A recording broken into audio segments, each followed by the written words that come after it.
Hey, what's up? My name Grafh, baby. Representing this team, Bang Dope Gang, New York City, thing to the fullest. You already know what it is, man. Live and direct in your face. This is the Renaissance Show. Real live gang shit. What up, though? Bow. All right, so you guys are now tuned in to the Renaissance Show, episode 9. My name is Alex Kuchma. I have here with me a very special guest, an absolute legend in the game. If you've been paying attention to hip hop over the last, say, 20 years or so, you're probably familiar with the dude's name. Recently, he ended up putting out a new project called Stop Calling Art Content. It's an incredible piece of work with a really, really powerful album title as well and a message behind the art. It's with DJ Shay. Rest in peace, DJ Shay of Griselda. I'm talking to Grafh. What's good, dude? What's good? What's good? What's good? Oh man, everything's good on my end here. It's a pleasure to be able to talk to you and just be alive as a hip hop fan and being able to not only listen to the art that you end up creating, but be alive for this movement, this renaissance period that we're in. It's a beautiful time to be alive and a beautiful time to be a hip hop fan. Absolutely. I agree. I agree, man. Man, I want to talk about your kind of journey into this new wave. So, for me, from my perspective, it really feels like things started to kind of pick up for you around maybe 2 years ago or so, whenever you ended up putting out that album with Flea Lord. And it really felt like you, because you're a solidified artist, you've been around for a long time. You were in kind of that mixtape era. You've been around. You've solidified yourself as a hip hop artist, but the scenes change, right? It goes from, say, Right. G Unit and Dipset to kind of that underground scene that we were having around the 2010 to 2015 era. And you had cats like Lil Brother and Fonte. And then you also had shit like Army of the Pharaohs and all that shit that was coming out. But really, over the last 5 or 6 years, you've seen this kind of movement take shape, and start to gain traction and power within the scene. Artists like Griselda, artists like Lord Mob or Trust or Decloth. And it feels like, and there's been a few artists that I think, like yourself, have kind of been tapped into this, but it really feels like you have taken the initiative to align yourself with this sound. And at least from my perspective, it kind of seems like that started around 2018, 2019 in your kind of early collaboration with Flea Lord. Talk about how you kind of got into this movement, I guess, and specifically, I think that album with Flea Lord, because I think that's an important landmark in that trajectory. What's crazy is I didn't realize that I noticed the movement, but I didn't realize the business part of the movement. So Fleelo was the first person to actually enlighten me on how the business was structured and how things were going and how fans were receiving the the music, man. So it was a big deal for me because I was always lost in the mainstream shit, looking at it like there's no way I'm gonna become rich off rap just spitting bars. So I was always dibbling and dabbling in other businesses and stuff like that, and really doing music because it's my passion. But I didn't realize that business wise, we could actually make it out of the hood with just dope ass music and straight bars. So Fleo was the first person to actually tell me the business part of it. So we was always friends from him hanging with him being related to Prodigy. Prodigy is my bro, so God bless Prodigy and all that. But Rest in peace, yeah.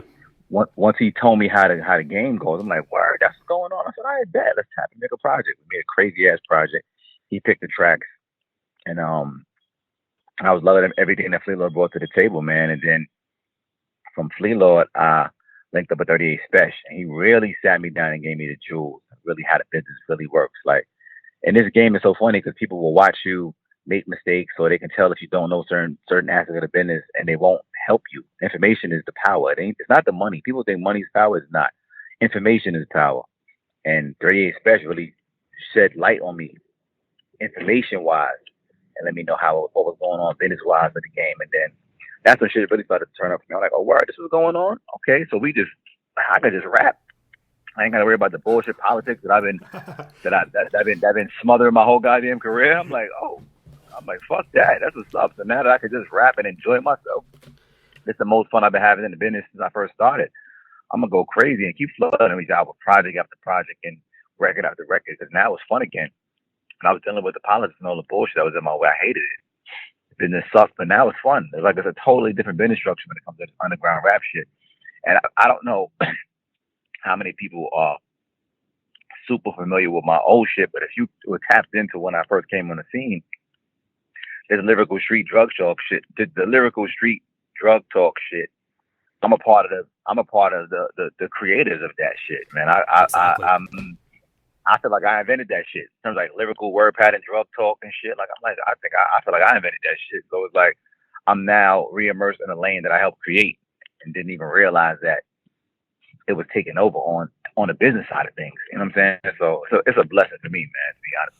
100%. That's a good term, man. It's a blessing. I had this conversation with Jay Skis yesterday of drum work, and we were talking about the same thing. I feel like over the last few years, I've talked to a lot of older heads as well that have kind of been in a similar position as you, maybe on a little bit lesser of a kind of a caliber, anyhow. But we're producing art in the early 2000s, late 90s kind of thing, and they had stopped doing so for a long time. They lost interest in it, and over the last few years, really with this kind of new movement picking up, they've been able to look at this thing and say, holy shit, not only what they're doing kind of resonates with me in terms of the type of art that I always wanted to make, but here are people that are making it and making a living off of it and able to provide for their family, make that bread off of the art that I always wanted to make. And I just felt like there was never really an avenue for me in order to do so.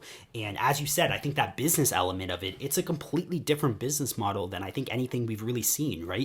Modeled after things like hypebeast culture, but it's limited pressing vinyl, paying attention to the detail and the art of the product and treating the music as art, right? Of course, that's the album title of the new album that you're promoting, but at the same time, there's something really true about that, right? It's the OB strips on the vinyl, it's the attention to detail with the 180 gram pressings and the color and the splatter vinyl. It's the opportunity to buy test pressings, and then it's marketing it like art, right? And treating it like art from a business standpoint right from the jump, and it's allowed people to fully embrace it, right? People weren't really buying CDs for a long time. They weren't really buying vinyl for a long time. You had vinyl heads, you had CD heads, you had people that were still buying tapes, but they weren't feeling really, I feel like, enthusiastic about the art anymore. And this really, I think, brought a whole new wave to that shit. Conway has a line where he says, yeah, I do your streaming numbers with the vinyl and the CD. And that's beautiful. It's so fucking awe-inspiring that my favorite artist at this point can actually make a living off of their shit now and not have to bust their ass to do so in such a meaningless way. Of course, there's still work involved, but it feels like it's tangible now, and you don't have to make sacrifices to do so. Nah, that you hit the nail right on the head. Because what's happening, or what's been happening, is most artists of the street with bars that get lost in the mainstream bullshit.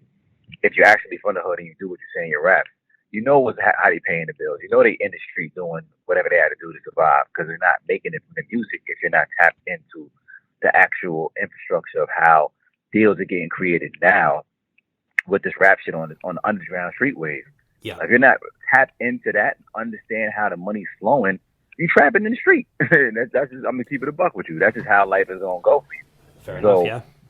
I really have to give 38 Spesh and Inflord they props, because they helped me understand what was going on, and that was life changing for me. I didn't realize that people were really capitalizing in this way, just off bars, and it's so beautiful to know that the culture shifted in this way. You know what I'm saying? You're not handcuffed by the majors. You don't gotta wait for anybody. You can do what you want to do.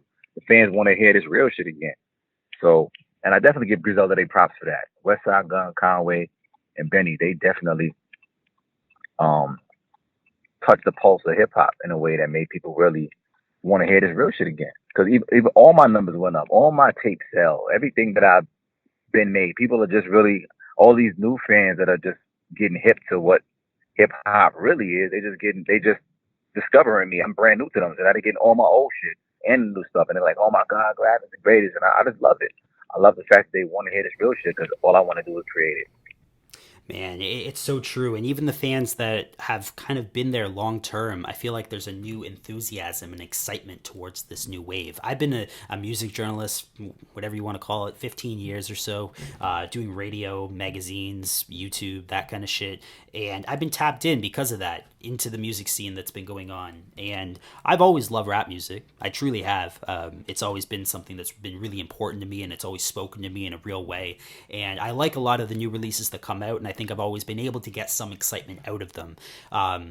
But I don't think it really competes with what we've seen over the last few years. There's a new breath of excitement in the air, and I feel like people are starting to recognize that as well, right? Not just fans of hip-hop that are checking every week, but I feel like people even from the outside are starting to look at this and say, holy shit, what we have going on right now is something truly special. And I think in 20, 30 years, people are going to look back at this moment in hip-hop and say this was like another golden era. The music is so good at this point. Yeah. I agree. Yeah, man. I've always been the type of dude, like, whenever friends come over, for example, I play them shit, and I cherry pick shit, right? Like, I'm the guy that's usually more into music than other people that I fuck with, and I'll say, oh, like, here's some songs that you have to check out. Nowadays, when people come over, I don't have to do that shit at all. I listen to shit for the first time with them. I don't have to comb through anything. Everything's gonna be dope. If I throw on a project by Flea Lord, if I throw on a project by yourself, if I throw on a project by Benny the Butcher, I don't have to vet anything. Everything's just dope from the jump,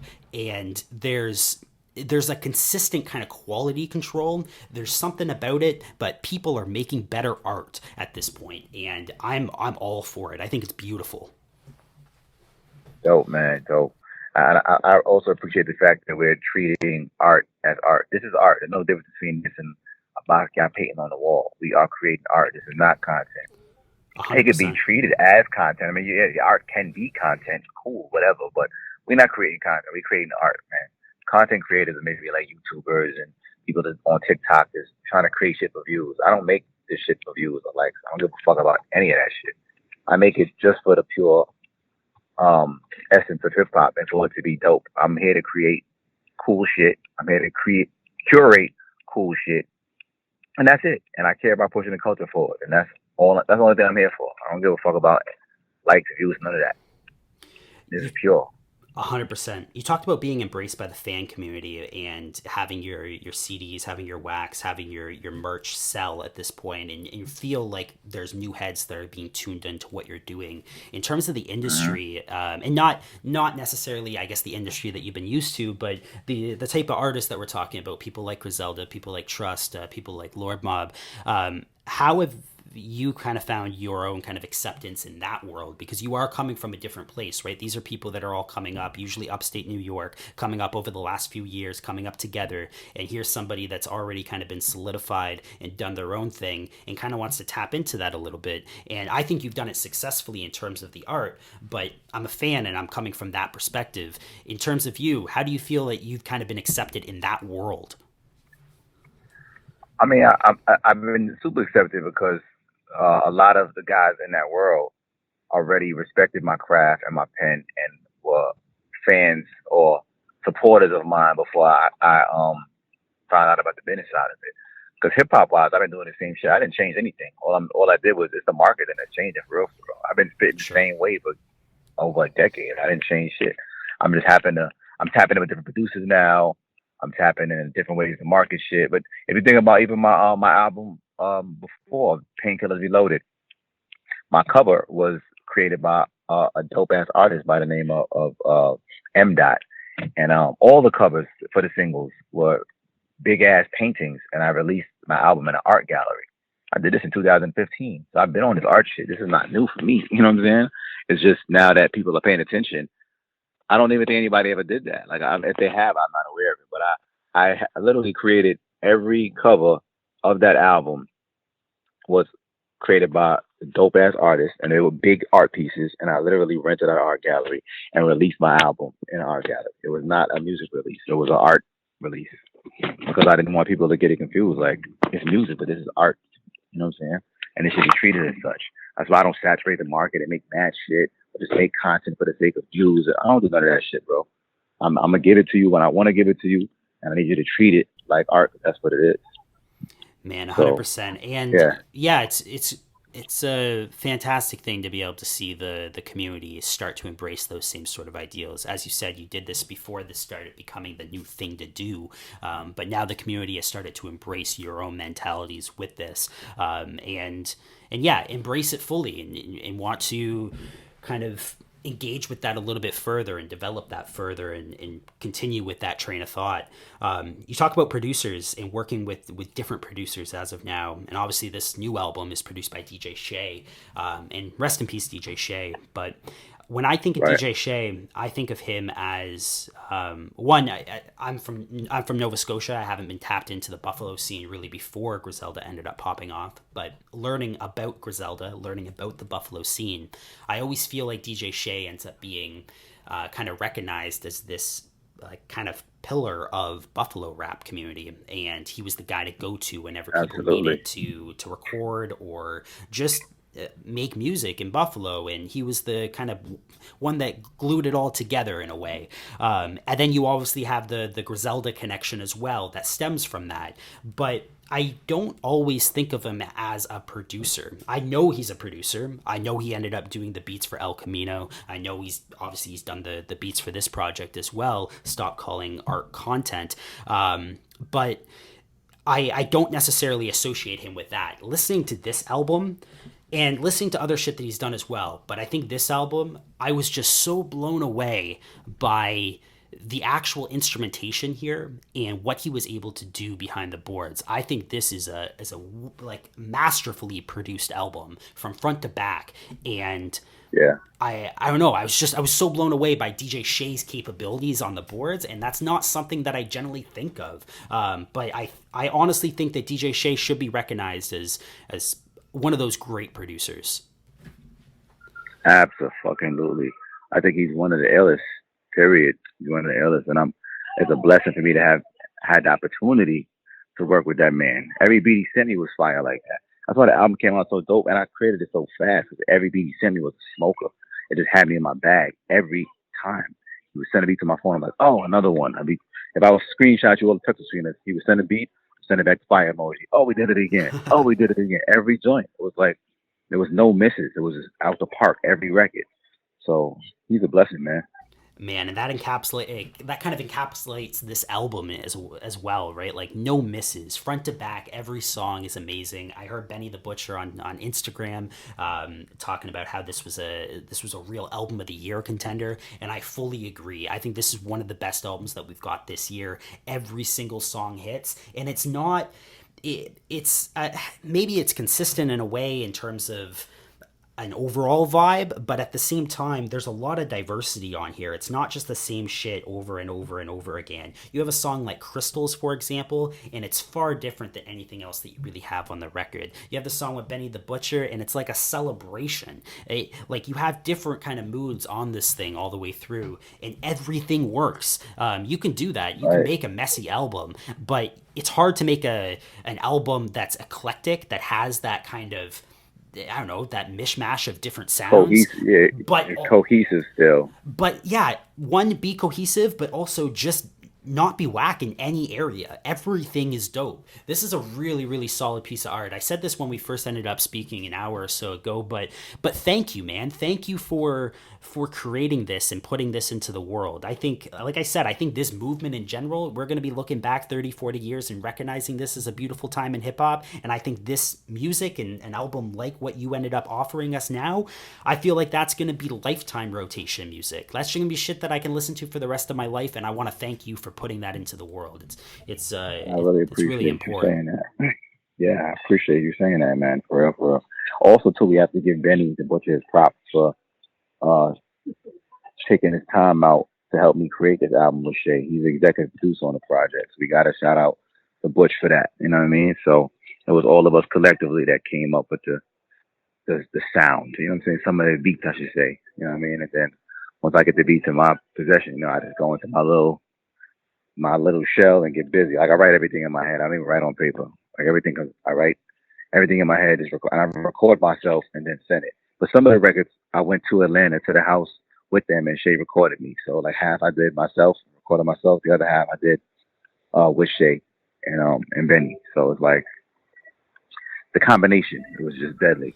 You know what? You can actually kind of tell that in a record like this. It's, and I don't want that to sound degrading in any way, right? It doesn't sound like it's bad writing, and it sounds like you just ended up winging it. But there's a certain energy that I think comes in the room when something is not necessarily planned to a T. When you get there and you just kind of play around with it a little bit. I mentioned crystals Right. earlier, but I think that's a great example, right? I think that's a hard song to write. That's a much easier song to just have kind of be a reflection of the energy in the studio, right? I get my bricks from Zawalski. Like it just sounds like you're having fun while you're in the studio and in emulating that vibe and that energy onto the mic and onto the record.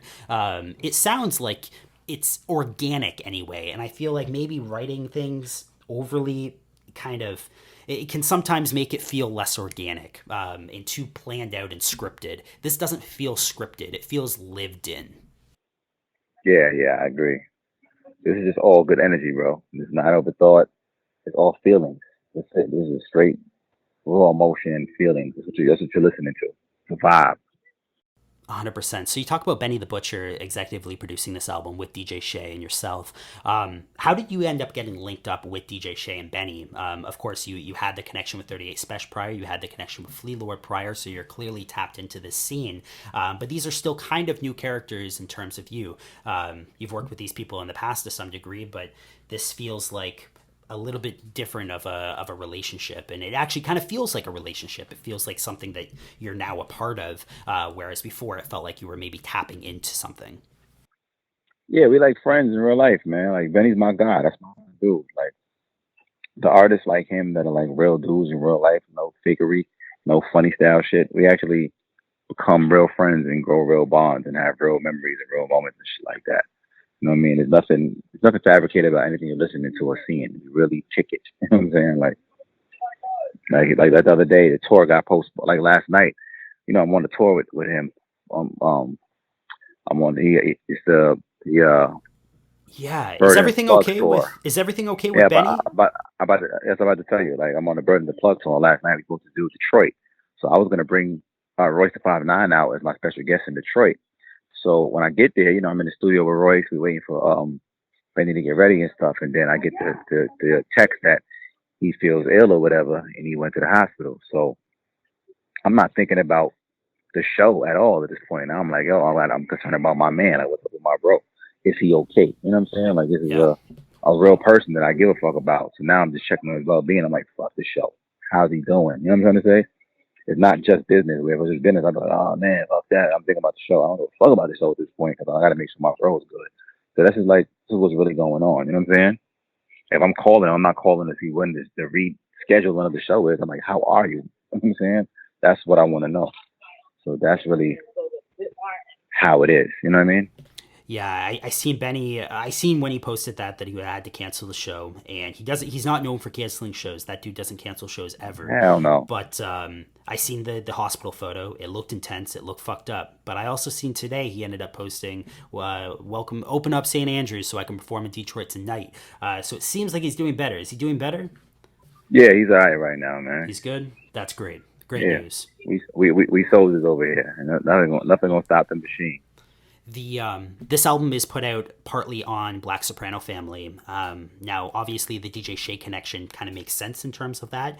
I wanted to ask you if there was anything more to that. At this point in time, like I said, it feels like you said it yourself. Your family, your friends at this point in time.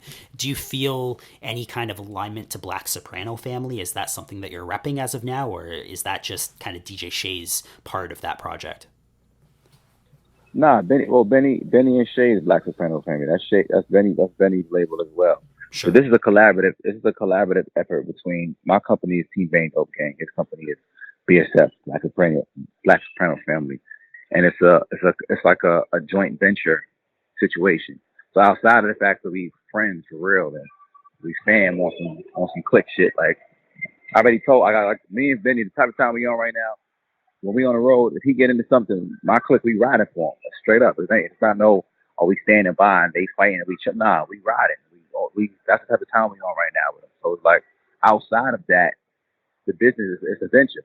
We clicked up, created a dope project and released it together. So we breaking bread together on that, created dope vibes in the studio, and we on some family shit. So that's how we really rocking out right now.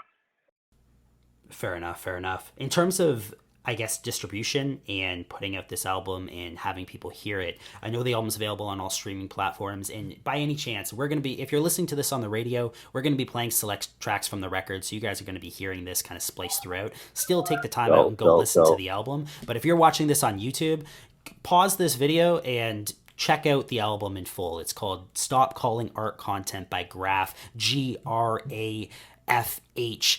Go check out the album and then come back and resume this conversation. But where can people find this kind of beyond that? So it's on streaming platforms. Are you planning on putting out physical copies for this release? Let it be CD, vinyl, or tape. Do you have plans for that as of now?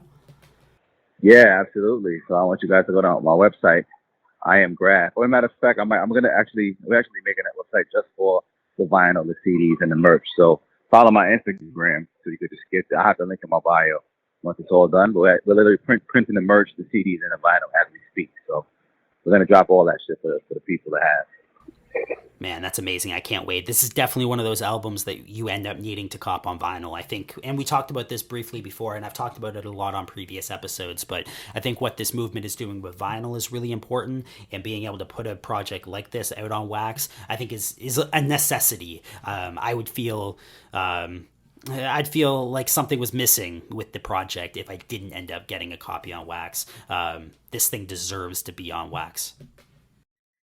Yeah, I agree. So and we have so many requests for vinyl and hard copy CDs, autograph CDs, and the merch that I'm trying to hurry up and get it to the people, man.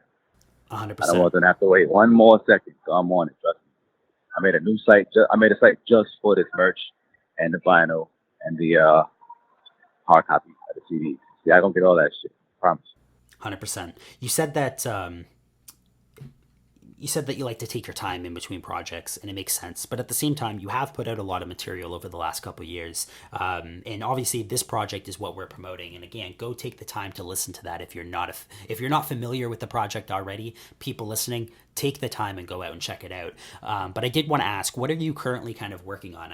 I know the album rollout, and any kind of album rollout, it takes time to kind of craft everything. So I imagine you've been done this project for a little bit of time at the very least. Are you still busy in the studio? Are you recording new music as of now? I'm a workaholic and I have to create to stay sane because I'm probably fucking insane. But I made a whole new project produced by